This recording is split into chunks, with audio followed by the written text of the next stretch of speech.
Is there a chance that Russia could still perhaps turn off the taps here and use oil and gas in its next weapon against Europe?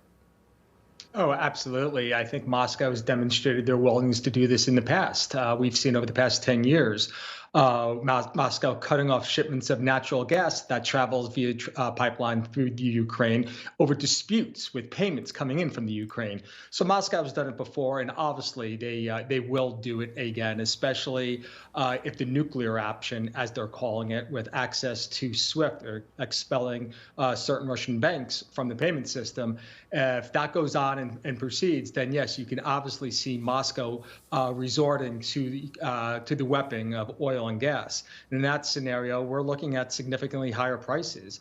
Russia exports approximately 7.5 million barrels a day of crude oil and products every month. So we're looking at a potential disruption, and certainly there's not enough supply in the current market to offset the loss of that potential Russian oil and gas.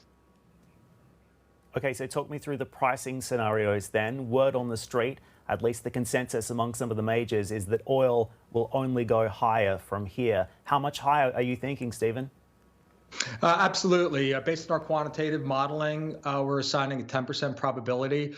We will be at above $115 a barrel in the Brent market by the end of this month. We have a 4% probability of 125. And of course, if we get to an extreme tail risk event, then we're looking at plus $150 oil within the next 30 days. Now, of course, to get to that scenario, we would have to see a significant loss, almost an immediate loss of Russian supply and an inability of the West to offset that supply. Some of the options that the West has, of course, is another release of oil from strategic petroleum reserves. We had one back in November, failed miserably, but that was an access where we really didn't need the oil. Oil is going missing from the barrel, from the global market, so you can see a coordinated effort with consuming nations to release those barrels. That would help an immediate offset, but unlikely to have a long-term effect. To have a long-term effect, you're going to need to see a response by other OPEC nations. You're going to need to see a response by the shale patch here in the United States. And the U.S. oil producer has been reticent over the past year and a half to respond to these high prices, but you will need to see that. And you'll probably like to see, and this is a scenario that I think is highly likely, lifting of sanctions against Iran to allow Iran to bring more oil to the market.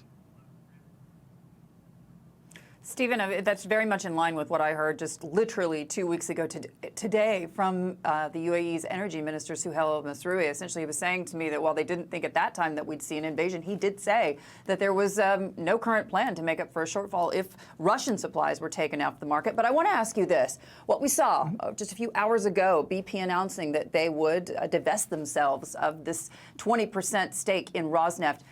They're not the only international oil company to be tied up here in Russia. Do you anticipate that Exxon, for example, that's been here for at least 25 years and have about 1,000 employees, is going to do the same? Are they going to face the same kind of political pressure in the United States as we've seen BP face?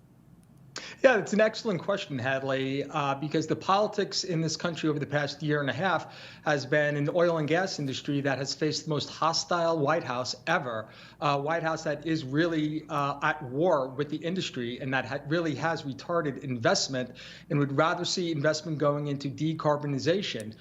This potential move by Russia is a wake-up call that just how tenuous the global supply-demand situation is. 2 years ago, the United States was the leading oil producer in the world, but we've shaved 1.6 million barrels a day of that production, and we're no longer, and there was a time we were a net exporter. That's no longer the case. We are importing barrels. So that is going to be a really interesting fact because, as we know, Germany has made strident moves to go green, but that has left them where? At the very vulnerable to the supply of Russia. So this will change the dialogue, certainly in Europe and here in the United States. And clearly, if it can happen to BP, it certainly is going to happen to Exxon, and that is clearly I mean, we don't want to say look for a silver lining here, but we've gone into such a zero-sum game of trying to decarbonize the U.S. oil and gas patch that this will be likely a lifeline to that industry over the next few years.